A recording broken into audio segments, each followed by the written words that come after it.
नमस्कार साथियों, संस्कृति आईएएस के यूट्यूब चैनल पर आप सभी का स्वागत है। मेरा नाम चंद्रशेखर है। तो भारतीय अर्थव्यवस्था से संबंधित जो खबरें रही हैं चर्चा में, उन पर आज हमारी तीसरी क्लास है। और तीसरी क्लास में अगर मैं बात करूं तो बैंकिंग और मौद्रिक नीति से संबंधित ये दूसरी क्लास है। जैसा कि मैंने पिछली क्लास में आप लोगों से चर्चा किया था कि हम लोग इसे कई पार्ट में कवर करेंगे, यानी कि 3 पार्ट में लगभग हम इसे कवर कर लेंगे, क्योंकि ये टॉपिक लंबा है। तो आप लोगों ने जो प्यार और विश्वास दिखाया है उसके लिए धन्यवाद। चलिए क्लास की शुरुआत करते हैं। हम लोगों ने जहाँ तक देखा था उसके आगे आज यूनिवर्सल बैंक के बारे में हम चर्चा करेंगे कि यूनिवर्सल बैंक क्या होता है और यूनिवर्सल बैंक से संबंधित जो खबरें रही हैं ये चर्चा में क्यों है। सबसे पहले ये देख लें, फिर इसके बारे में हम चर्चा करेंगे, बात करेंगे कि क्या क्या बातें इसमें महत्वपूर्ण हैं जो हमें समझना चाहिए और जहाँ से सवाल पूछे जा सकते हैं। तो देखिए, ये चर्चा में इसलिए है क्योंकि जो स्मॉल फाइनेंस बैंक है उसको आरबीआई ने कहा है कि ऑन टैप लाइसेंसिंग, ठीक है, ऑन टैप लाइसेंसिंग के तहत यूनिवर्सल बैंकिंग में बदलने के लिए पात्रता मानदंड निर्धारित किए गए हैं। तो आरबीआई ने ये निर्धारित किया है। अब सवाल ये है कि ये जो स्मॉल फाइनेंस बैंक है ये क्या होते हैं और ऑन टैप लाइसेंसिंग ये क्या होता है। तो स्मॉल फाइनेंसिंग बैंक का सीधा सीधा सा मतलब ये है कि जैसे किसी भी बैंक की बात करिए तो बैंक, ख़ास करके जो अनुसूचित वाणिज्यिक बैंक हैं उनके बारे में हम चर्चा कर रहे हैं। ये बैंक क्या करते हैं, 2 काम करते हैं। एक तो ये जमा स्वीकार करते हैं और उसके साथ साथ यह ऋण देने का काम करते हैं, ठीक है, और इन दोनों के मध्य साख सृजन भी कर लेते हैं। तो जो वाणिज्यिक बैंक हैं वो जमा तो स्वीकार कर रहे हैं और स्मॉल फाइनेंस बैंक भी जमा स्वीकार कर रहे हैं और स्मॉल फाइनेंस बैंक भी ऋण देने का कार्य कर रहे हैं, लेकिन इसके आगे एक शब्द लगा है स्मॉल फाइनेंस बैंक, यानी कि यह छोटे अमाउंट का ऋण देंगे। सवाल आपके जहन में ये भी आएगा कि आखिर बैंक हैं, बड़े बैंक हैं, फिर इन छोटे बैंकों की आवश्यकता क्यों थी और किस वजह से आरबीआई ने इसकी स्थापना की। समस्या ये थी कि जो बड़े वाणिज्यिक बैंक हैं, कॉमर्शियल बैंक हैं, ये लाभ के लिए काम करते हैं। सभी बैंक लगभग लाभ के लिए काम करते हैं, कुछ बैंकों को छोड़ करके। ये बैंक क्या करते हैं, बड़े अमाउंट का, जो वाणिज्यिक बैंक हैं बड़े अमाउंट के लोन को देने में तो इंटरेस्ट रखते हैं और उन ग्राहकों को हाथों हाथ लेते हैं। हाथों हाथ लेने का मतलब ये है कि उन्हें बैठा करके कोल्ड ड्रिंक, मतलब ठंडा या गर्म जो भी चाहिए वो देते हैं। लेकिन अगर कोई छोटा अमाउंट का लोन लेने आ जाए तो ये जल्दी देते नहीं हैं और उसको भाव नहीं देते हैं। बहुत अगर ठेठ भाषा में कहें तो उसको भाव नहीं देते हैं। तो यहाँ पर भेदभाव की स्थिति है। इसी बात को ध्यान में रखते हुए जो आरबीआई है, आरबीआई ने ये देखा और समझा और समझने के बाद ये एक व्यवस्था की कि छोटे अमाउंट का ऋण देने के लिए एक स्मॉल फाइनेंस बैंक की स्थापना की जाएगी और अंततः स्मॉल फाइनेंसिंग बैंक की या स्मॉल फाइनेंस बैंक की स्थापना की गई। तो आप लोगों ने ये तो समझ लिया कि स्मॉल फाइनेंस बैंक क्या है। अब ऑन टैप लाइसेंसिंग ये क्या होता है इसको समझ लीजिए। ऑन टैप, आप कहते हैं ना, एक बार टैप किया, टैप करने के बाद हमने अपनी बात रिकॉर्ड कर दिया और भेज दिया व्हाट्सएप पर, ठीक है। तो टैप का मतलब ये है कि एक बार आपने कहा कि भैया नॉक नॉक, मुझे लाइसेंस चाहिए। कैसा लाइसेंस चाहिए, मुझे बैंक का लाइसेंस चाहिए। तो बैंक का लाइसेंस आपको मिल गया, ठीक है। यानी कि इसके तहत जो आरबीआई है, आरबीआई सालों साल यानी कि पूरे वर्ष भर बैंकों को लाइसेंस देने के लिए तैयार रहती है। इसी को कहा जाता है कि ऑन टैप लाइसेंसिंग। इससे पहले की जो स्थिति थी, आपके जहन में ये भी आ रहा होगा कि इससे पहले की भी तो स्थिति रही होगी। तो इससे पहले की स्थिति ये रही है कि आरबीआई सबसे पहले आवेदन मांगता था कि आप आवेदन दीजिए कि आपको बैंक का लाइसेंस चाहिए, और तब आप एप्लीकेशन देते थे या अप्लाई करते थे, तब आपको लाइसेंस मिलता था। इसकी स्थापना अगर मैं बात करूं, जो स्मॉल फाइनेंस बैंक है इसके लिए सबसे पहले चर्चा किया गया था जो बजट, यानी कि केंद्रीय बजट 2014-15 जब पेश किया गया था, उसी में इसके बारे में चर्चा किया था और फिर इसकी स्थापना की गई। सवाल ये है कि ये जो बैंक हैं, ठीक है, मैंने कहा कि ऑन टैप लाइसेंसिंग 2016 से पहले ये व्यवस्था नहीं थी। 2016 के बाद ये व्यवस्था शुरू की गई है कि आप आएँ और लाइसेंस ले लें, कभी भी आप लाइसेंस के लिए अप्लाई कर सकते हैं और आरबीआई आपको लाइसेंस दे देगा। अब एक और चीज़ है, यहाँ पर मैंने आप लोगों से कहा कि ये यूनिवर्सल बैंक की बात कर रहा है। सवाल ये है कि यूनिवर्सल बैंक क्या है। एक एक शब्दों को समझते चलेंगे तो आप लोगों के लिए आसान रहेगा। बाकी सारी चीज़ें तो आप लोगों को दिख भी रहा है, जो समझाने की आवश्यकता है उन बातों को समझा देता हूँ। यूनिवर्सल बैंक का मतलब ये है कि बैंक जो हैं अपनी सेवाओं का विस्तार कर रहे हैं। यहाँ से समझ में नहीं आया होगा, फिर और विस्तार से समझ लेते हैं। एक नरसिंघम समिति गठित की गई थी और नरसिंघम समिति 1 और 2 यानी कि फर्स्ट और सेकंड गठित की गई थी। पहली नरसिंघम समिति बैंकिंग क्षेत्र से संबंधित बैंकों के कार्यों से संबंधित गठित की गई थी 1992 में। फिर 1998 में दूसरी नरसिंघम समिति गठित की गई थी, जो सबसे ज़्यादा महत्वपूर्ण मानी जाती है। मतलब दोनों ही जो समितियां हैं महत्वपूर्ण मानी जाती हैं। तो नरसिंघम समिति ने ये कहा था कि अगर बैंकों को प्रॉफिटेबल बनाना है और बैंकों के संचालन को और बेहतर करना है, वित्तीय समावेशन इत्यादि सबको बढ़ाना है, तो ऐसी स्थिति में आपको बैंकिंग सेवाओं का विस्तार करना पड़ेगा। और बैंकिंग सेवाओं का विस्तार करने के लिए उन्होंने कहा कि बैंक अपने परंपरागत कार्यों से आगे बढ़ करके और भी कार्य करें, और जब और कार्य करने लगे, ठीक है, जो सुविधाएं या सेवाएं देने लगे, परंपरागत कार्यों के अलावा जो बैंकिंग उत्पाद की सुविधाएं बैंक देने लगे, तो इन बैंकों को कहा गया कि अब ये यूनिवर्सल बैंक है, जिन्हें हिंदी में सार्वभौमिक बैंक कहा जाता है। अब सवाल ये भी आपके जहन में आएगा कि ये जो सुविधाएं दे रहे हैं और बैंकिंग उत्पाद, ये उत्पाद हैं क्या? तो पहले बैंक क्या कर रहे थे? जमा स्वीकार कर रहे थे और ऋण दे रहे थे। अब बैंकों ने क्या किया कि आपके एजेंट के रूप में काम करना शुरू कर दिया। आपको बीमा चाहिए, बीमा पॉलिसी ले लीजिए। आपको अगर कहीं पर सिक्योरिटी खरीदनी है, आप बैंक से पेमेंट करके खरीद लीजिए, ठीक है, आप बैंक से पेमेंट कर सकते हैं। बिल का भुगतान करना है, आपको अपनी बाइक का इंश्योरेंस करना है, अपनी कार का इंश्योरेंस करना है, किसी भी सामान का इंश्योरेंस करना है, वहाँ पर सुविधाएं अवेलेबल है, बैंक आपको वो सेवाएं दे रहा है, आप कर लीजिए। आपको भुगतान करना है, आप स्कैन करिए, भुगतान करिए। तो ये सभी जो सेवाओं का विस्तार हुआ है, आप बिजली का बिल का भी भुगतान बैंक से कर पा रहे हैं। यानी कि बैंक के जो परंपरागत कार्य थे, जमा स्वीकार करना और ऋण देना, इससे आगे बढ़ करके जो सेवाएं और दे रहे हैं, इनको कहा जा रहा है कि यह यूनिवर्सल बैंकिंग है, यानी कि सार्वभौमिक बैंक है। ठीक है, आप लोगों ने इतना समझ लिया कि अब इसके बारे में कि 3 चीज़ें यहाँ पर थी। एक तो यूनिवर्सल बैंक या सार्वभौमिक बैंकिंग, जो स्मॉल फाइनेंसिंग बैंक है इसके बारे में, और ऑन टैप लाइसेंसिंग, इन सभी को आप लोगों ने समझ लिया। अब बात आती है कि जो स्मॉल फाइनेंस बैंक है, इसकी स्थापना की घोषणा, जैसा कि मैंने कहा कि केंद्रीय बजट 2014-15 में किया गया था। इसका पंजीकरण कंपनी अधिनियम 2013, पहले कंपनी अधिनियम 1956 था, उसके बाद अब कंपनी अधिनियम 2013 है। इसके तहत इनको रजिस्टर होना पड़ता है, और उसके बाद चूँकि कंपनी अधिनियम के तहत अगर पंजीकृत है, इसका मतलब ये है कि वह एक कृत्रिम व्यक्ति है। फिलहाल के लिए एक पब्लिक लिमिटेड कंपनी के रूप में पंजीकृत होना आवश्यक है। और जब लाइसेंसिंग की बात होती है, तो लाइसेंसिंग बैंकिंग रेगुलेशन एक्ट 1949 के तहत लाइसेंस प्राप्त किया जाता है, ठीक है, और इन्हें शासित भी किया जाता है। अब 2 चीज़ें आप ध्यान रखेंगे, एक है जो आरबीआई एक्ट 1934 और आरबीआई एक्ट के अलावा बैंकिंग रेगुलेशन एक्ट 1949, दोनों में फ़र्क है। दोनों में फ़र्क क्या है? यदि आरबीआई की संरचना में या आरबीआई के कार्यों में कुछ बदलाव करना है, तो उसके लिए आपको बैंकिंग जो आरबीआई एक्ट 1934 है उसमें बदलाव करना होगा, उसकी संगठन में, उसकी संरचना में यदि बदलाव करना है तो। और जब बैंकों के रेगुलेशन की बात आएगी, तो बैंकों के रेगुलेशन से संबंधित अधिकार आरबीआई को बैंकिंग रेगुलेशन एक्ट 1949 से मिलता है। तो दोनों में ये फ़र्क है, ठीक है। न्यूनतम पूंजी कितनी होनी चाहिए? तो 200 करोड़ होनी चाहिए। और ये जो स्मॉल फाइनेंस बैंक हैं, इनके लिए जो प्रायोरिटी सेक्टर लेंडिंग, जो पिछली क्लास में आप लोगों ने समझा था, प्राथमिकता क्षेत्र उधारी, तो उसके तहत इनको अपने कुल ऋण का 75% ऋण देना आवश्यक है, इनको देना होता है। अच्छा, आगे बढ़ें।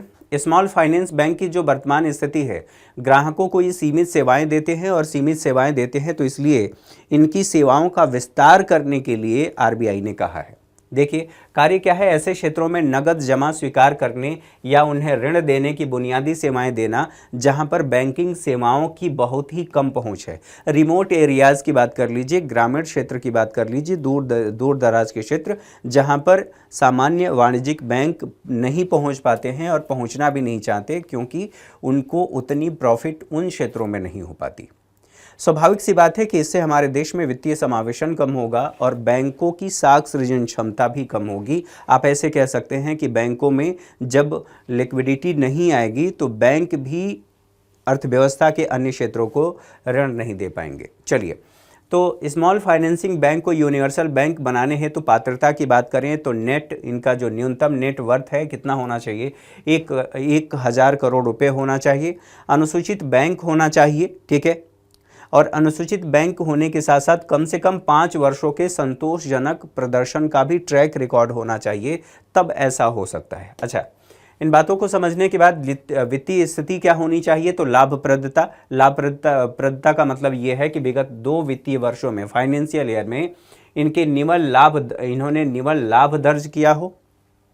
एसेट क्वालिटी, ठीक है, एसेट क्वालिटी यानी कि आइडियल एसेट है या परफॉर्मिंग एसेट है या नॉन परफॉर्मिंग एसेट है। तो इसमें कहा जा रहा है कि जो इनकी एसेट परिसंपत्ति की क्वालिटी है पिछले 2 वित्तीय वर्षों में, अब यहाँ पर 2 शब्द दिए गए हैं जो आप लोगों को समझना चाहिए। एक कहा गया है कि ग्रॉस एनपीए और दूसरा कहा गया है नेट एनपीए। तो ये कहा गया है कि ग्रॉस एनपीए 3% से कम या उसके बराबर होना चाहिए और कहा गया है कि नेट एनपीए 1% से भी कम होना चाहिए या उसके बराबर होना चाहिए। अब सवाल ये है कि ग्रॉस एनपीए किसको कहते हैं और नेट एनपीए किसको कहते हैं। इसके लिए एक शब्द समझना होगा कि एनपीए का मतलब क्या होता है। एनपीए का मतलब होता है कि ऐसी एसेट, ये नॉन परफॉर्मिंग एसेट है, तो ऐसी एसेट जो परफॉर्म नहीं कर रही है। अब इसी चीज़ को ऐसे देखिए, एनपीए, ऐसी एसेट जो परफॉर्म नहीं कर रही है, इसको हम कह रहे हैं कि यह एनपीए है, यानी कि नॉन परफॉर्मिंग एसेट है। मान लीजिए बैंक ने किसी व्यक्ति को ऋण दिया, ऋण 10 लाख रुपए का दिया और 10 लाख रुपए पर बैंक ने यह कहा कि मैं आपसे 7% के ब्याज दर से ब्याज वसूलूंगा और जो आपने मुझसे धनराशि लिया है उसे वापस करना होगा, ठीक है, यानी कि ब्याज सहित मूलधन उसे वापस करना है। तो जितना अमाउंट बैंक ने एक व्यक्ति को दिया उस पर अब उसे ब्याज की प्राप्ति हो रही है, यानी कि रिटर्न ऑन एसेट हो रहा है उस पर, ठीक है। अच्छा, मान लीजिए जितना दिया है वो पैसा 90 दिनों तक, सामान्यतः ये माना जाता है लेकिन इसकी कैटेगरी अलग अलग है, चूँकि उसमें जाना भी आवश्यक नहीं है इसलिए केवल संक्षेप में बता देता हूँ कि मान लीजिए बैंक ने किसी व्यक्ति को ऋण दिया और ऋण पर न तो मूलधन का भुगतान 90 दिनों के अंदर किया गया और न ही उस पर ब्याज का भुगतान किया गया है, तो ये मान लिया जाएगा कि वो एनपीए हो गया है, नॉन परफॉर्मिंग एसेट हो गया है, यानी कि व्यक्ति को दिया गया था वो उसे वापस नहीं कर रहा है, ठीक है। अब जब एनपीए बढ़ जाता है तो एनपीए बढ़ने के बाद क्या होता है, मान लीजिए किसी भी बैंक में एनपीए हो गया। अब एनपीए होने के बाद आरबीआई तो कार्रवाई करेगा, आरबीआई इनका रेगुलेशन करेगा और ग्राहकों के हित में आरबीआई काम करेगा। तो आरबीआई ने कहा कि भैया आपके बैलेंस शीट में एनपीए दिख रहा है, इसका आप समाधान करिए और चूंकि आपको भी मुझे बचाना है, क्योंकि बैंक, ठीक है, बैंक या वित्तीय संस्था की बात करें तो किसी भी अर्थव्यवस्था की रीढ़ होते हैं। तो अगर बैंक बर्बाद हुए, बैंक खराब हुए, उनमें एनपीए की समस्या बढ़ रही है, यानी कि अर्थव्यवस्था के लिए ये अच्छे संकेत नहीं है। तो न केवल बैंकों को बचाना है बल्कि ग्राहकों को भी, ग्राहकों के हितों का भी ध्यान रखना है। और अगर इसमें भी पहले पूछा जाए कि आरबीआई किसके हितों को ध्यान रखेगा, बैंक के या ग्राहक के, तो ग्राहक के हितों का ध्यान रखेगा। वजह यह है कि अगर ग्राहकों का विश्वास बैंकिंग व्यवस्था पर से उठ गया या किसी बैंक से उठ गया तो इसका मतलब ये है कि बैंक में अपना पैसा जमा नहीं करेंगे और जब बैंकों में पैसा जमा नहीं होगा तो इसका नुकसान ये होगा कि बैंकों की ऋण देने की क्षमता कम हो जाएगी। तो बैंक की बैलेंस शीट में एनपीए भले ही हो जाए, लेकिन बैंक पर लोगों का विश्वास कम नहीं होना चाहिए, ये सुनिश्चित करना भी बैंक की जिम्मेदारी है और आरबीआई की भी जिम्मेदारी है।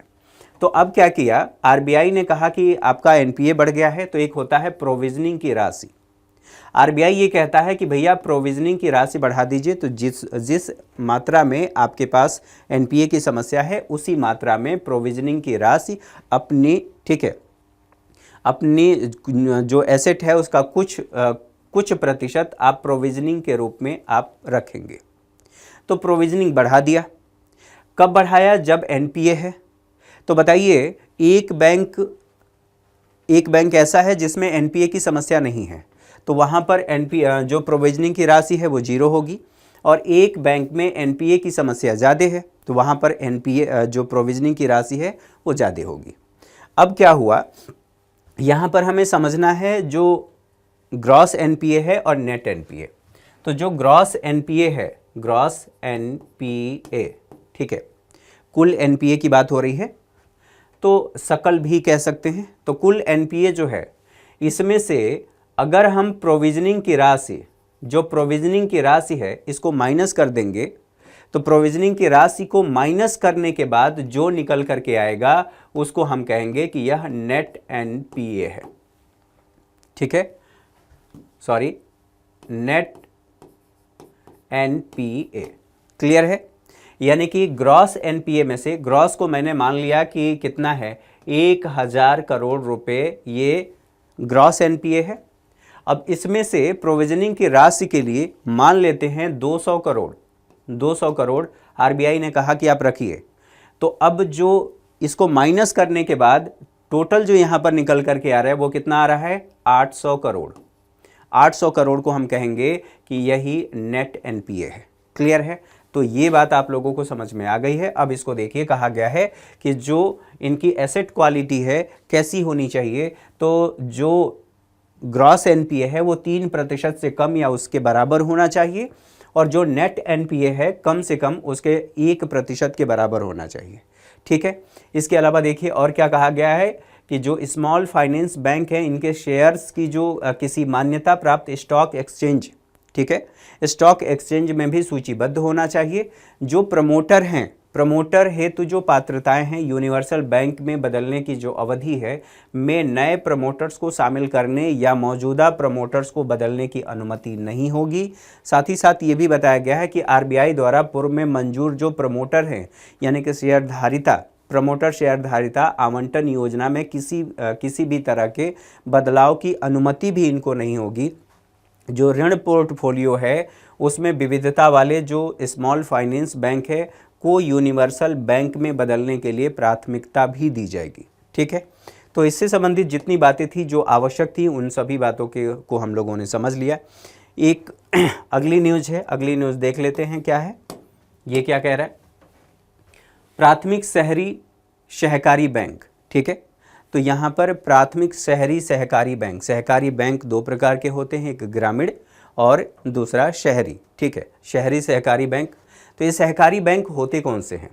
सहकारी बैंक दरअसल यह सहकारी संस्थाएं होती हैं जो बैंकिंग के क्षेत्र में कार्य करती हैं या बैंकिंग सेवाएं उपलब्ध कराती हैं। तो सहकारी बैंक, ठीक, सहकारी संस्थाएं या सहकारी समितियां जब बैंकिंग क्षेत्र में कार्य करने लगती हैं तो उनको हम कहते हैं कि यह सहकारी बैंक है। अब ये बात कर रहा है शहरी सहकारी, प्राथमिक शहरी सहकारी बैंक के बारे में।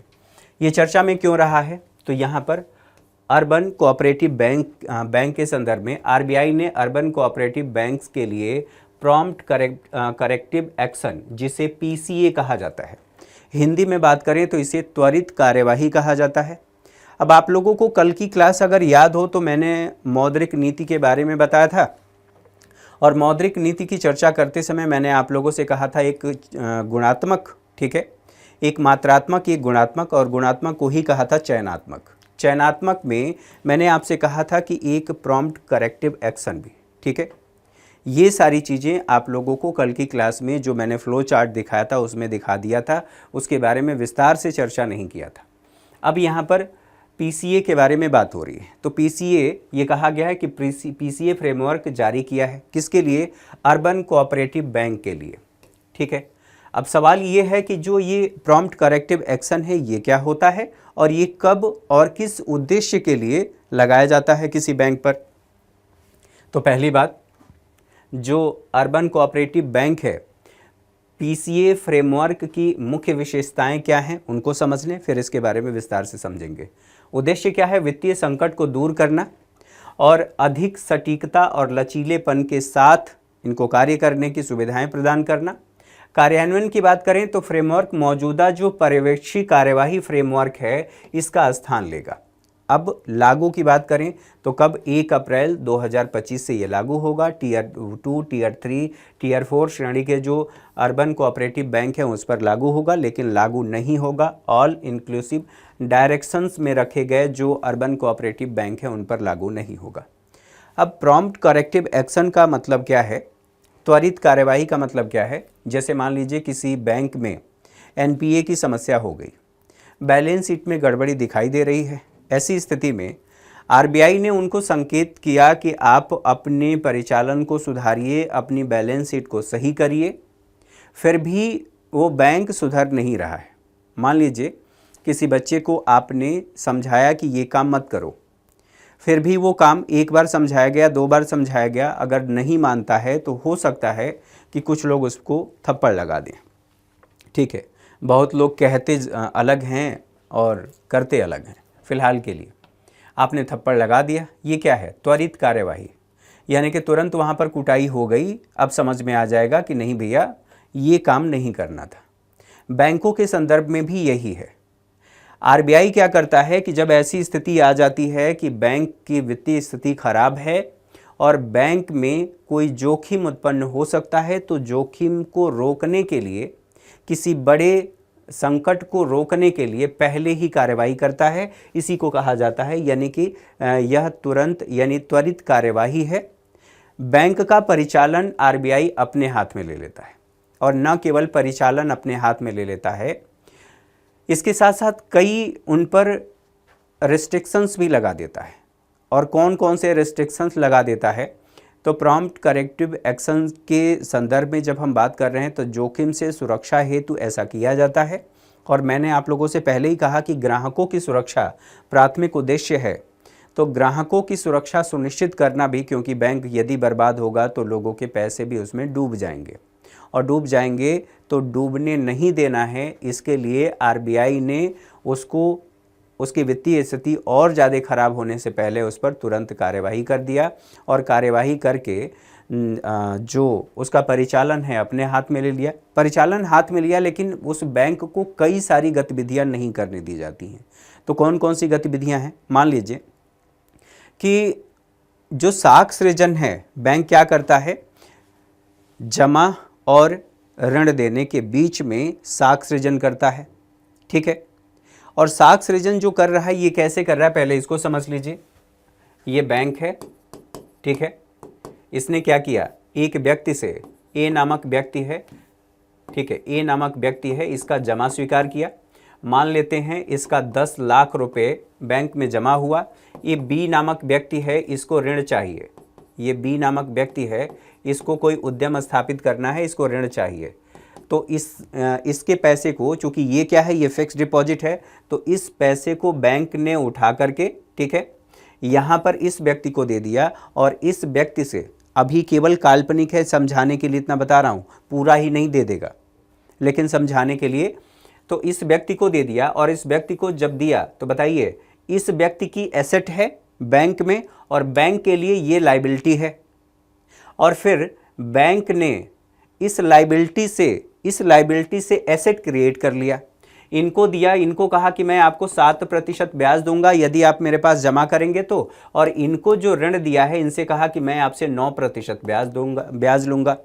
इन दोनों के बीच में जो गैप आया, बैंक ने पैसा बना लिया। तो आप ऐसे कह सकते हैं कि ये साख सृजन बैंक ने कर लिया है। तो आरबीआई क्या करता है? उनको ऋण देने से रोक देता है, यानी कि साख सृजन करने से रोक देता है। न केवल साख सृजन, जो बैंक है उसकी प्रोविजनिंग की राशि, जो अभी मैंने कहा कि प्रोविजनिंग की राशि उनकी बढ़ा देता है। और न केवल प्रोविजनिंग की राशि बढ़ा देता है, जो निदेशक मंडल है, निदेशक मंडल, बैंक का जो निदेशक मंडल है उसमें से न तो किसी को हटाया जा सकता है और न ही किसी नए व्यक्ति को नियुक्त किया जा सकता है। नए कर्मचारियों को भी नियुक्त नहीं किया जा सकता। कर्मचारियों की नियुक्ति पर भी प्रतिबंध लगा दिया जाता है। और न केवल प्रतिबंध लगाया जाता है बल्कि यह भी ध्यान रखना है कि एनपीए की व्यापक समीक्षा करता है और उसके साथ साथ एनपीए की समीक्षा करने के अलावा कैपिटल एडुकेसी रेशियो में भी वृद्धि कर दिया जाता है। अब कैपिटल एडुकेसी रेशियो की बात करें तो ये क्या है, आप लोगों ने बेसल मानक के बारे में पढ़ा होगा।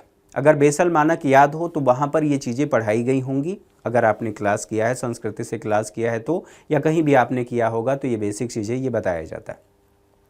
कैपिटल एडुकेसी रेशियो, जिसे CAR या CRAR भी कहा जाता है, इसका मतलब ये है कि जो बैंक ने ऋण दिया है, बैंक के द्वारा दिए गए ऋण को हम ये कह रहे हैं कि उसमें रिस्क छुपा हुआ है कि वो लौट करके वापस आएगा या नहीं आएगा। तो बैंक जब भी ऋण देगा तो उस ऋण के कुछ प्रतिशत को अपने पास सुरक्षित रखेगा। इसी को कहा जाता है कि पूंजी पर्याप्तता, ठीक है, कैपिटल एडुकेसी रेशियो, ठीक। तो ये क्या करेगा, CAR में वृद्धि कर देगा। तो आप लोगों ने त्वरित कार्यवाही के बारे में समझ लिया। चलिए, भारत में सूक्ष्म वित्त यानी माइक्रो फाइनेंस सेक्टर के 50 वर्ष पूरे हुए हैं। इसके बारे में चर्चा कर लेते हैं। चूँकि 50 वर्ष पूरे हुए हैं तो इससे संबंधित बातें आप लोगों से पूछी जा सकती हैं। देखिए, अच्छा, एक और चीज़ ध्यान रखेंगे, यहाँ पर जो मैंने आप लोगों को अर्बन कोऑपरेटिव बैंक के बारे में बताया, अर्बन कोऑपरेटिव बैंक जो होता है, अगर वो एक ही स्टेट में काम कर रहा है, एक ही राज्य में काम कर रहा है, ठीक है, तो सहकारी बैंक, तो उसे रजिस्टर कराना पड़ता है। और रजिस्टर कराने के लिए जो रजिस्ट्रार ऑफ कोऑपरेटिव सोसाइटी है, ठीक है, कोऑपरेटिव सोसाइटी, उसके पास रजिस्टर कराना पड़ता है। और यदि वही जो सहकारी बैंक है एक से अधिक राज्यों में काम कर रहा है तो multi state cooperative society act के तहत उसे अपने आप को रजिस्टर कराना पड़ता है। ये भी बातें याद रखेंगे। हो सकता है इसके बारे में पूछ ले, तो वो मुझे याद आ गया तो मैंने आप लोगों से चर्चा कर लिया। अब ये चर्चा में क्यों है कि सेवा, ठीक है, सेवा इसका फुल फॉर्म है, अभी बताऊंगा, फिलहाल के लिए समझिए। सेवा बैंक के गठन के 50 वर्ष पूरे हो गए हैं। भारत का पहला यह माइक्रो फाइनेंस संस्थान है, ठीक है, सूक्ष्म वित्तीयन प्रदान करने का कार्य करता है। इसे पंजीकृत किया गया था 1972 में एक सहकारी बैंक के रूप में। अब सहकारी बैंक के रूप में इसकी स्थापना तो हुई थी, लेकिन ये समझना है सेवा का मतलब क्या है। सेल्फ एम्प्लॉयमेंट वुमेन एसोसिएशन, इसका संक्षिप्त रूप है सेवा।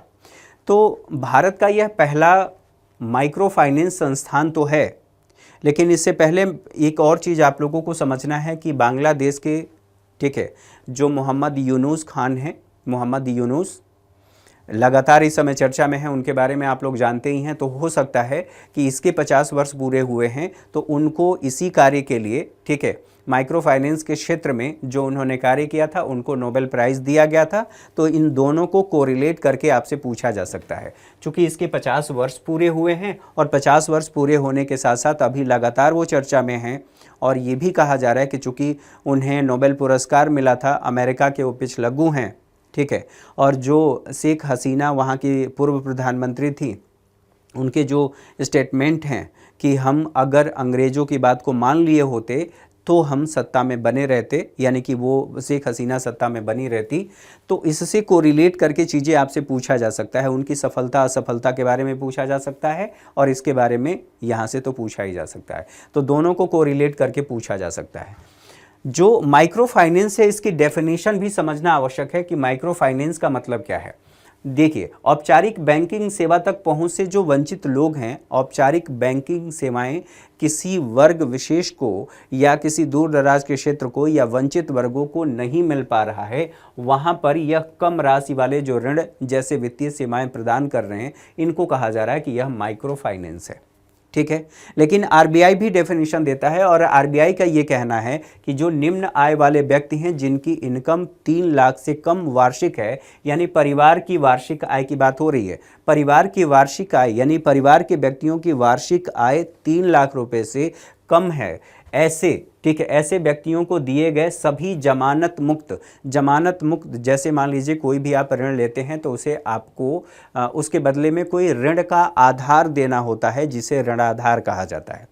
इंग्लिश में बात करें तो यहाँ पर कोलेट्रल कहा जाता है। तो ऋण आधार देने की आवश्यकता नहीं होती है और उसके बदले आपको ऋण मिल जाता है। अब इसी से संबंधित एक योजना है, आप लोगों को याद रखना होगा, स्ट्रीट वेंडर से संबंधित योजना है। आप लोगों को कमेंट बॉक्स में बताना है कि स्ट्रीट वेंडर से संबंधित जो कोरोना में रोजगार विहीन हो गए थे, उनके लिए बिना किसी जमानत के ऋण देने की सुविधा प्रदान की गई कि 10,000 तक की उन्हें ऋण की सुविधा प्रदान की जाएगी, ताकि वह अपना व्यापार व्यवसाय, अपना रोजगार शुरू कर सके स्ट्रीट वेंडर के लिए। तो वो कौन सी योजना है वो आप लोग कमेंट करके बताएंगे।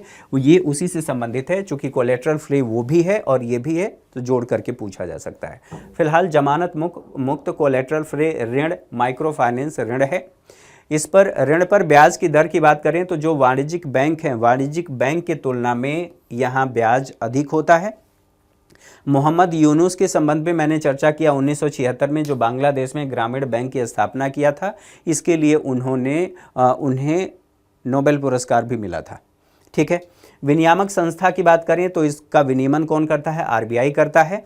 मालेगांव समिति 2010 में गठित की गई थी, एनबीएफसी, ठीक है, माइक्रो फाइनेंस इंस्टीट्यूशन, ठीक है, को विनियमित करने के लिए इन्होंने समग्र फ्रेमवर्क अपनाने की सिफारिश भी किया था। तो मालेगांव समिति को भी याद रखेंगे। अब बात कर लेते हैं गैर बैंकिंग वित्तीय संस्थानों के बारे में, यानी कि एनबीएफसी के बारे में। एनबीएफसी क्या है, ये चर्चा में क्यों है, इससे संबंधित बातों को समझिए।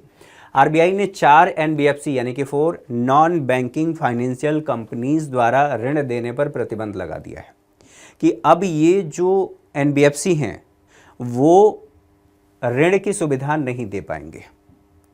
अब सवाल ये है कि जो एनबीएफसी हैं, नॉन बैंकिंग फाइनेंशियल कंपनीज, ये बैंक नहीं हैं लेकिन फिर भी बैंकिंग सेवाएं प्रदान करते हैं, बैंक की तरह कार्य करते हैं, इसीलिए इनको यहाँ पर कहा जा रहा है एनबीएफसी, यानी कि नॉन बैंकिंग फाइनेंशियल कंपनीज।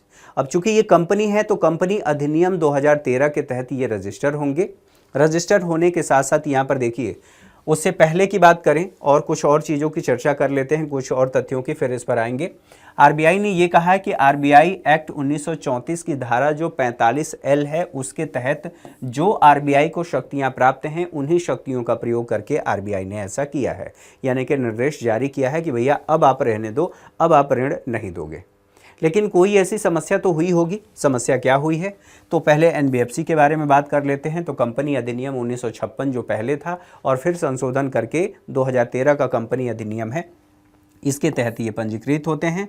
ऋण देने वाली कंपनियां हैं और इसमें शामिल नहीं है, जैसे मान लीजिए कृषि औद्योगिक गतिविधियां, व्यापारिक वस्तु प्रतिभूतियों को छोड़ करके और कोई भी सेवा प्रदान करने वाले तथा अचल संपत्तियों की बात करें कि बिक्री, खरीद, निर्माण में शामिल जो संस्थाएं हैं, शामिल इसमें नहीं है।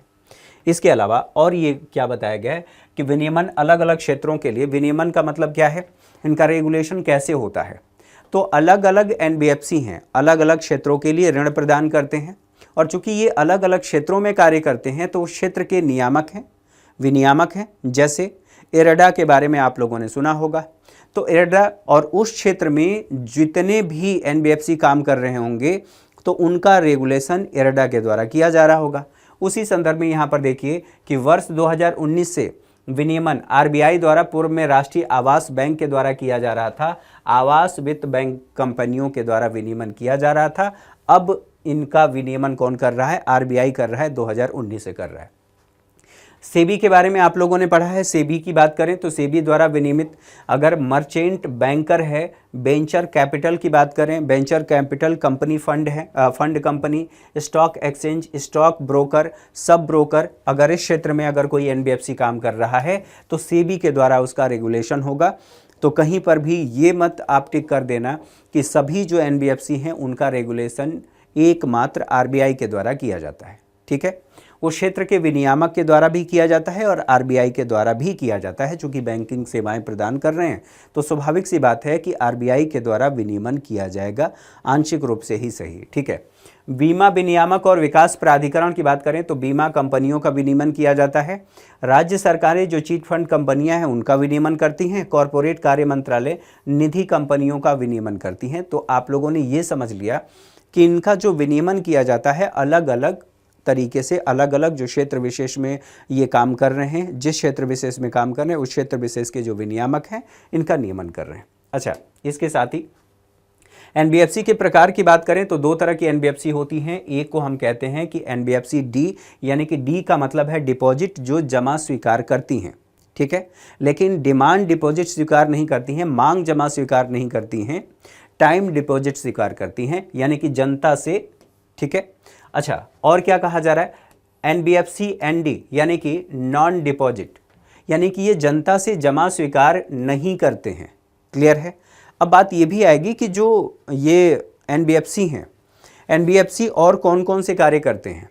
तो एनबीएफसी के संदर्भ में कुछ और बातें, एनबीएफसी की विशेषताएं ये हैं कि ये चेक नहीं जारी कर सकते। इसके अलावा जमा राशि पर यह डिपॉजिट इंश्योरेंस और एक ये संस्था है, इस संस्था के बारे में चर्चा करेंगे, DICGC। ठीक है। ये क्या करता है? मान लीजिए आपने अपने बैंक में 10 लाख रुपए जमा कर दिया है अपने बैंक के अकाउंट में, और किसी कारणवश आपका जो बैंक है वो फेल हो गया, दिवालिया हो गया। ठीक है। बैंक फेल हो गया, बस इतना समझिए। अब आपके अकाउंट में जो उस बैंक में 10 लाख रुपए जमा था, अब उस 10 लाख रुपए का क्या होगा? तो ये वो संस्था है, ठीक है, deposit insurance and credit guarantee corporation. यही संस्था जो आप जमा करते हैं उस जमा का बीमा करती है। क्या करती है? बीमा करती है। अब बीमा करने का मतलब ये है कि आपने उसमें 10 लाख जमा किया हो या 10 करोड़ जमा किया हो, यदि बैंक फेल होता है तो फेल होने की स्थिति में आपको 5 लाख रुपए मिल जाते हैं। और अगर आपके जहन में आएगा, मान लीजिए कि मेरे अकाउंट में 2 लाख होगा तो 2 लाख होगा तो स्वाभाविक सी बात है 5 लाख थोड़ी मिलेगा। तब तो कोई व्यक्ति क्या करेगा, उसमें 1 लाख रुपए जमा करके, सभी बैंकों में 1-1 लाख रुपए जमा करके, और ईश्वर से प्रार्थना करेगा कि हे भगवान जल्दी से ये बैंक फेल हो जाए, मुझे बिना कुछ किए 5-5 लाख रुपए सभी बैंकों से मिल जाए। फिलहाल के लिए ऐसी व्यवस्था नहीं है। केवल अगर 5 लाख रुपए से अधिक आपका जमा है तो आपको 5 लाख रुपए मिल जाएगा, उससे कम नहीं मिलेगा। ठीक है। तो आप लोग ये समझिए कि जो एनबीएफसी में आप जमा करते हैं उस जमा पर बीमा की सुविधा नहीं देती है। कौन? जब भी आप जमा करते हैं तो ऑटोमेटिकली उस जमा का बीमा हो जाता है DICGC के द्वारा। क्लियर है? ये बातें समझ में आ गई। अब एनबीएफसी के लिए जो स्केल बेस रेगुलेशन है इसके बारे में समझना ज़रूरी है। दरअसल एनबीएफसी में बहुत सारी समस्याएं उत्पन्न हो रही थी, बहुत सारी समस्याएं देखने को मिल रही थी। जैसे बार बार ये खबरें आ रही थी कि ये एनबीएफसी दिवालिया हो गया, और दिवालिया हो रहा है तो इसका मतलब ये है कि यह माइक्रो फाइनेंस उपलब्ध कराने का कार्य करता है और उन क्षेत्रों में उपलब्ध कराता है जहां पर सामान्य बैंक नहीं पहुंच पाते। तो ये वित्तीय समावेशन के लिए तो ज़रूरी है, और वित्तीय समावेशन के लिए ज़रूरी है ये कहाँ से ऋण देता है, तो यह बैंकों से, किसी बैंक से ऋण लेता है और ऋण लेकर के अपने ग्राहकों को ऋण देता है। स्वाभाविक सी बात है, ऐसी स्थिति में जो बैंक से ऋण लेकर के दे रहा है तो ये बर्बाद हुआ, यानी कि इसमें एनपीए की समस्या हुई तो बैंक भी इससे प्रभावित होगा। ठीक है। तो बैंक भी, आपने ट्विन बैलेंस शीट प्रॉब्लम पढ़ा होगा, आपने पढ़ा होगा कि यदि मान लीजिए ये बैंक है, ठीक है, ये बैंक है और ये एक व्यक्ति है, ठीक है, मान लेते हैं ये फर्म का मालिक है, शेयर होल्डर है, मालिक तो नहीं होता लेकिन शेयर धारक है। मान लीजिए इसके पास शेयर अधिक है, मालिकाना हक इसके पास है। बैंक ने इनको 1 करोड़ का ऋण दिया और पता चला कि इनको ये पता था कि मैं उस ऋण को चुका दूंगा। कैसे चुका दूंगा? कि मेरी कंपनी प्रॉफिट गेन करेगी और प्रॉफिट गेन करेगी तो मैं बैंक का ऋण चुका दूंगा। ये देना चाहते थे लेकिन ये नहीं दे पाए क्योंकि इनकी कंपनी जो भी ये उत्पाद बनाते थे वो फेल हो गई। फेल होने के बाद अब 1 करोड़ का जो ऋण है, इसको मान लीजिए 10 करोड़ का है या 20 करोड़ का मान लीजिए, तब और बेहतर ढंग से समझ में आएगा। अब ये ऋण वापस नहीं कर पा रहे हैं, तो इनकी बैलेंस शीट खराब हुई है। इनके बैलेंस शीट खराब होने से बैंक का भी बैलेंस शीट खराब हो रहा है। इसी को कहा जाता है ट्विन बैलेंस शीट प्रॉब्लम। तो आप बताइए, अगर इनकी बैलेंस शीट खराब हो रही है तो बैंक की भी बैलेंस शीट खराब होगी। तो यहाँ पर इसी बात को ध्यान में रख करके स्केल बेस्ड रेगुलेशन आरबीआई ने जारी किया था और बैंक जो एनबीएफसी हैं उनकी लेयर बना दिया था, और लेयर में 4 लेयर बनाया था। कौन कौन से लेयर बनाए थे, अब इसको देख लीजिए। इसका मतलब ये हुआ कि यहाँ पर देखिए प्रपोज्ड एनबीएफसी कैटेगरीज। अब जो ऊपर की तरफ आप देख रहे हैं, टॉप लेयर है, अपर लेयर है, मिडिल लेयर है, ठीक है, बेस लेयर है। इसका मतलब क्या है? इसका मतलब ये है कि ये इनके इंपॉर्टेंस को नहीं बता रहा है। ये बता रहा है कि जितना जो भी एनबीएफसी नीचे से लेकर के ऊपर तक में शामिल होता जाएगा, इसका मतलब ये है कि इन टॉप लेयर में जाते जाते वो बहुत ज़्यादा रिस्क में है, ठीक है। यानी कि ऊपर तक बढ़ने, ये पिरामिड बता रहा है कि ऊपर जैसे जैसे एनबीएफसी बढ़ रहा है उसमें रिस्क बढ़ता जा रहा है, ठीक है। अब इसमें देखिए बेस लेयर, बेस लेयर की बात करिए तो यह नॉन डिपॉजिट एनबीएफसी, यानी वे एनबीएफसी इसमें शामिल होते हैं जो जमा स्वीकार नहीं करते, ठीक है। अच्छा, फिर ये P2P इसमें शामिल होते हैं, पीयर टू पीयर। अब पीयर टू पीयर क्या है, ये आप लोग एनबीएफसी में पढ़े होंगे। फिलहाल के लिए संक्षेप में बता दूं कि मान लीजिए एक वेबसाइट है, ठीक है, एक व्यक्ति ने एक वेबसाइट बनाया, एनबीएफसी का दर्जा इसे दे दिया गया। इस वेबसाइट पर एक व्यक्ति है जिसको ऋण चाहिए, ठीक है। अब इनको हम कहते हैं क्रेडिटर और डेटर, ठीक है। एक व्यक्ति ये ऋण देना चाहता है और एक व्यक्ति है जो ऋण लेना चाहता है, ठीक है, क्रेडिटर और डेटर। तो ये व्यक्ति किसी को ऋण देना चाहता है, इसके पास पैसे हैं, और ये व्यक्ति चाहता है कि मुझे ऋण मिल जाए। तो ये दोनों यहाँ पर अपने आप को रजिस्टर करेंगे, और रजिस्टर करने के बाद दोनों आपस में बार्गेनिंग कर लेंगे, और बार्गेनिंग करने के बाद दोनों की आपस में सहमति बन जाएगी कि मैं आपको इस ब्याज दर पर ऋण दूंगा, और ये कहेगा कि मैं आपसे इस ब्याज दर पर ऋण लेने के लिए तैयार हूँ, ठीक है। दोनों में जिस ब्याज दर को लेकर के सहमति बनेगी, ये यहाँ इनको ऋण दे देंगे, ये इनको प्राप्त कर लेंगे। मध्यस्थ का काम ये वेबसाइट कर रहा है, तो इसी को कहा जा रहा है पीयर टू पीयर लैंडिंग, ठीक है। बाकी इसमें और डिटेल है, संक्षेप में मैं बताने की कोशिश कर रहा हूँ, ठीक है। लैंडिंग प्लेटफॉर्म इसमें शामिल होते हैं। अच्छा, एक और बात समझिए कि ये यहाँ पर कहा जाता है कि जो बेस लेयर है, जो नेट ओन फंड इनका होना चाहिए, इसमें 20 करोड़ होना चाहिए। पहले की स्थिति थी कि 2 करोड़ तक ही। ये जो इसमें शामिल हैं, इनका मतलब ये है कि इसमें रिस्क कम है, इसमें रिस्क कम है। जब इससे ऊपर की बात करेंगे मिडिल लेयर की, तो मिडिल लेयर का मतलब ये है कि इसमें वो एनबीएफसी शामिल होती हैं जो एनडी होती हैं, यानी कि नॉन डिपॉजिट।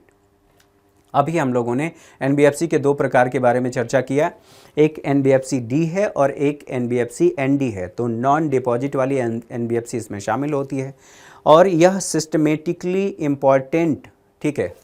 यहाँ पर मिडिल लेयर की बात हो रही है, तो यह सिस्टमेटिकली इम्पॉर्टेंट है, और सिस्टमेटिकली यदि इम्पॉर्टेंट है तो इसका मतलब ये है कि इनका रेगुलेशन करना आवश्यक है।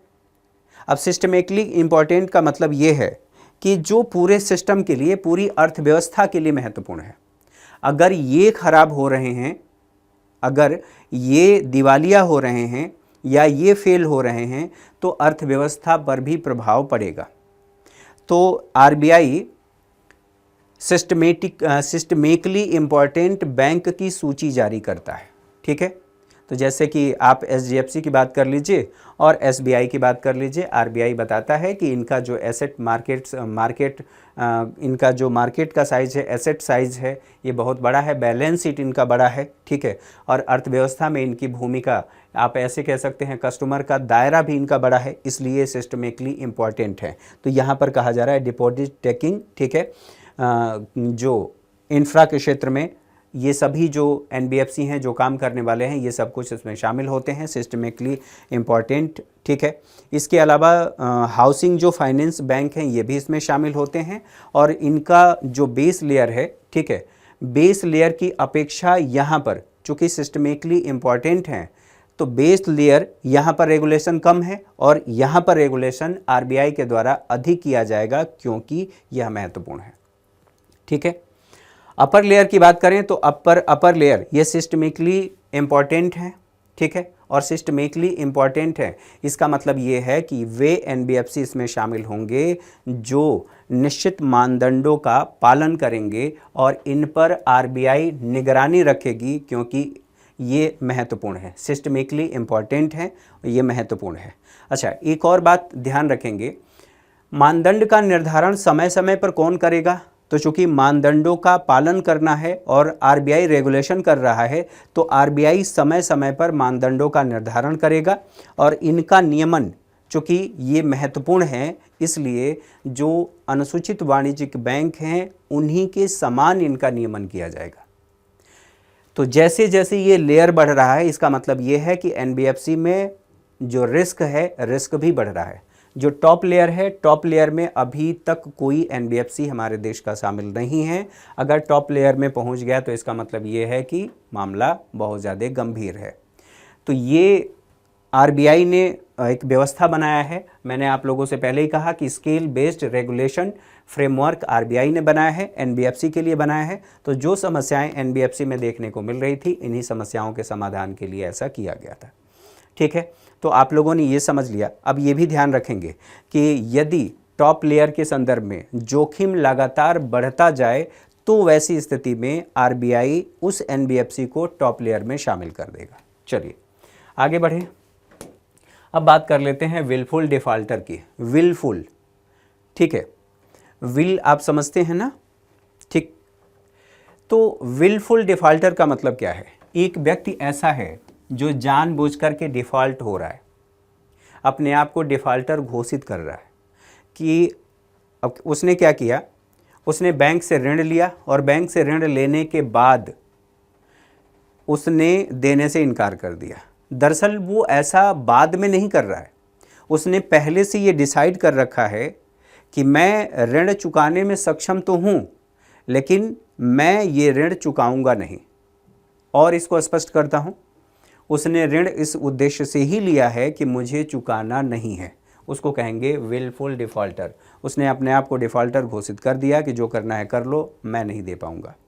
ठीक है, तो अब ये चर्चा में क्यों है? तो आरबीआई ने विलफुल डिफ़ॉल्टर और लार्ज डिफ़ॉल्टर्स से निपटने के लिए एक दिशा निर्देश जारी किए हैं। और दिशा निर्देश क्या है? दिशा निर्देश आरबीआई एक्ट 1934 के तहत और जो बैंकिंग रेगुलेशन एक्ट है 1949 इसके तहत जारी किया गया है और क्रेडिट सूचना कंपनी अधिनियम 2005 के तहत जारी किया गया है। तो दिशा निर्देश में अब 3 बातें शामिल है। एक तो आरबीआई एक्ट 1934 और इसके साथ साथ जो बैंकिंग रेगुलेशन एक्ट है 1949 और क्रेडिट सूचना कंपनी विनियमन अधिनियम 2005। अब तीनों को आप याद रखेंगे।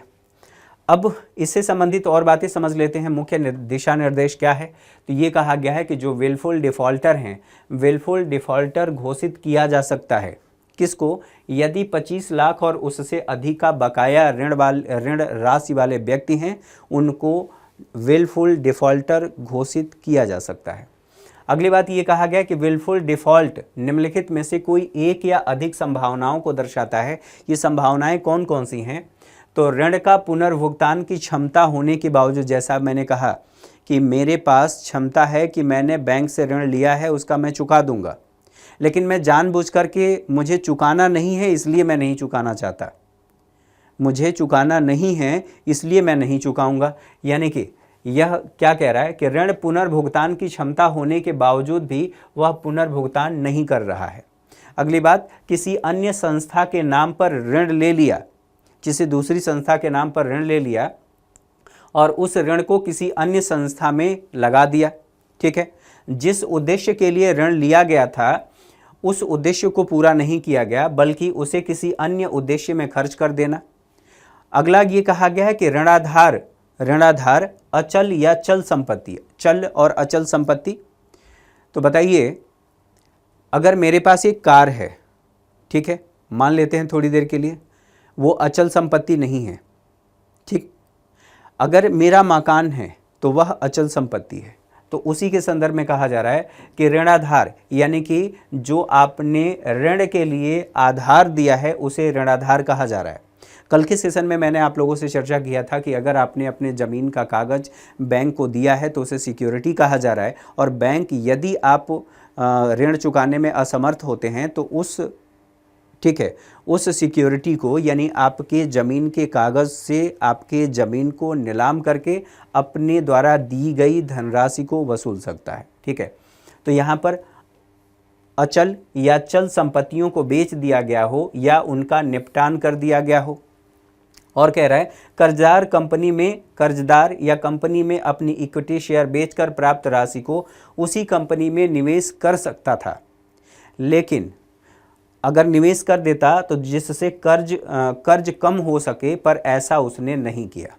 इन सभी को कहा जा रहा है कि यह इन सभी संभावनाओं को दर्शाता है। कैसी संभावनाओं को? तो ये विलफुल डिफ़ॉल्टर की संभावनाओं को दर्शा रहा है। ठीक है, यहाँ तक बातों को समझने के बाद आगे बढ़ते हैं। अब ये देख लीजिए, लार्ज डिफ़ॉल्टर, ऋण की बकाया राशि यदि 1 करोड़ या उससे अधिक है तो इसे लार्ज डिफ़ॉल्टर कहा जाएगा।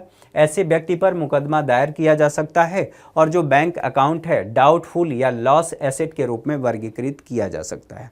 अब जो बैंक है ना, बैंक क्या करता है? एनपीए। ठीक है, एनपीए की 2 कैटेगरी आप ऐसे कह सकते हैं। एक है एनपीए बनने से पहले, ठीक है, एनपीए बनने से पूर्व, ठीक है, और एक है एनपीए, ठीक है, एनपीए बनने के बाद आप कह सकते हैं। तो आरबीआई ने देखा कि जो लगातार स्थितियां बन रही हैं, बैंकों में एनपीए की समस्या हो रही है, तो उसके लिए एसएमए, ठीक है, बैंकों से ये कहा कि आप अपने अकाउंट को मेंशन करिए, यानी कि अगर मान लीजिए पहले महीने में भुगतान नहीं हुआ, ठीक है, 1 महीने तक जो ऋण की राशि है या जो लोन लिया गया है तो लोन के लिए अलग से अकाउंट खुल रहा है, अगर उसमें कोई एक्टिविटीज़ नहीं हो रही है तो आप उसे क्या कहेंगे? एसएमए, यानी कि स्पेशल मेंशन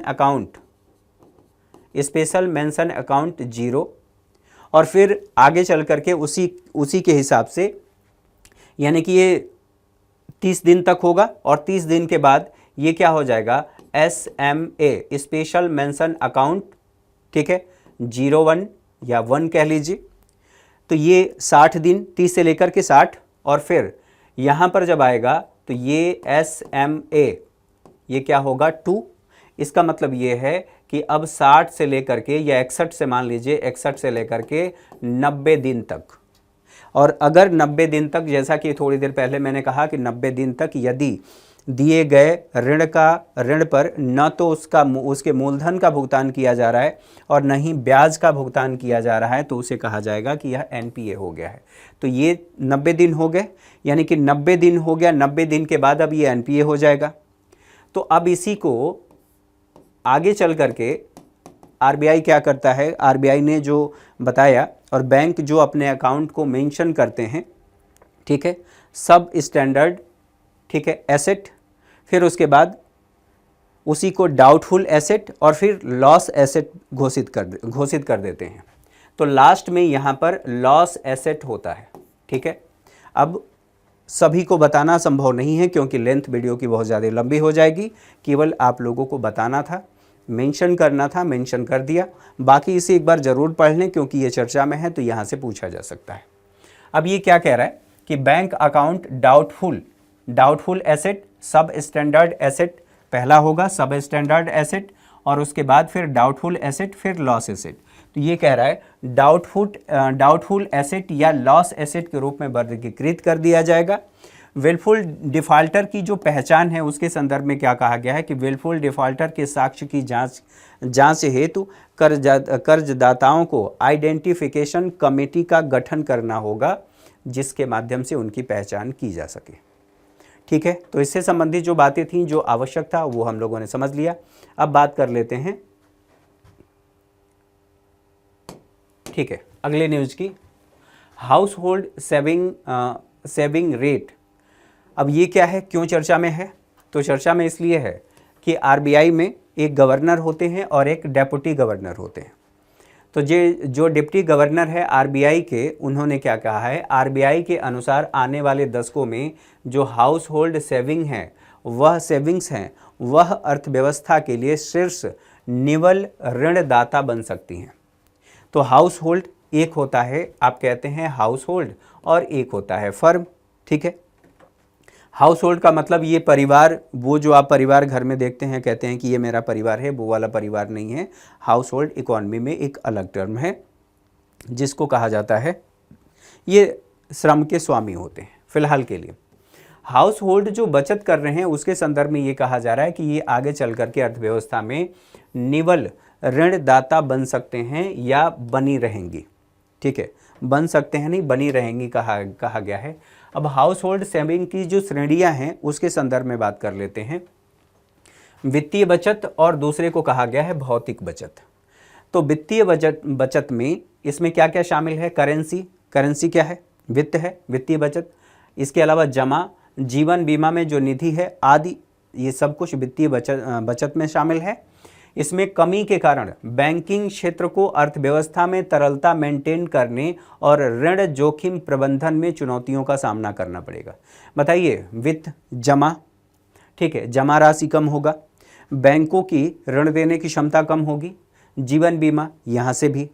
तो इसीलिए कहा गया है कि बैंकिंग क्षेत्र को अर्थव्यवस्था में तरलता मेंटेन करने, यानी लिक्विडिटी को मेंटेन करने और ऋण जोखिम प्रबंधन में चुनौतियों का सामना करना पड़ेगा यदि ये वित्तीय बचत कम होती हैं। भौतिक बचत के संदर्भ में बात करें तो भौतिक परिसंपत्तियों के साथ जैसे आप अपने घर में सोना रखे हैं, चांदी रखे हैं, इन सभी को शामिल किया जाता है, यानी कि इनके रूप में जो बचत की गई है उनको शामिल किया जाता है। अच्छा, और क्या कहा गया है? और यहाँ पर बताया गया है हाउस होल्ड सेविंग रेट जो है इसको कैसे व्यक्त किया जाता है? तो इसे जीडीपी के अनुपात के रूप में व्यक्त किया जाता है, और साथ ही साथ हाउस होल्ड निवेश की तुलना में बचत अधिक करता है। ठीक है, हाउस होल्ड, यहाँ पर निवेश की बात हो रही है, तो निवेश कौन करता है? अब दो तरह के यहाँ पर देखिए, एक व्यय की हम बात कर रहे हैं, व्यय। तो व्यय एक है उपभोग व्यय और दूसरा है निवेश व्यय। तो उपभोग को व्यय कौन करता है? जो हाउस होल्ड है। लेकिन ऐसा नहीं है कि जो फर्म का स्वामी है वो उपभोग व्यय नहीं करता। एक संदर्भ में वह उत्पादक भी है और दूसरे संदर्भ में वह उपभोक्ता भी है। फिलहाल के लिए यहाँ पर ये उपभोग व्यय करेगा, और जो फर्म है वह निवेश व्यय करेगा, यानी कि ये उत्पादन करेगा। तो यहाँ पर देखिए, हाउस होल्ड निवेश की तुलना में, निवेश नहीं, ये क्या करते हैं? उपभोग करते हैं, और इसके साथ साथ वो बचत करते हैं। तो हाउस होल्ड निवेश की तुलना में बचत अधिक करता है। बचत की गई राशि का प्रयोग अन्य क्षेत्रकों को उधार देने हेतु किया जा सकता है। ये बातें बताई गई हैं। इसके अलावा और क्या कहा गया है वो देख लीजिए। और ये कहा गया है कि घरेलू बचत दर को प्रभावित करने वाले कौन कौन से कारक हैं, तो उन कारकों के बारे में बात कर लेते हैं।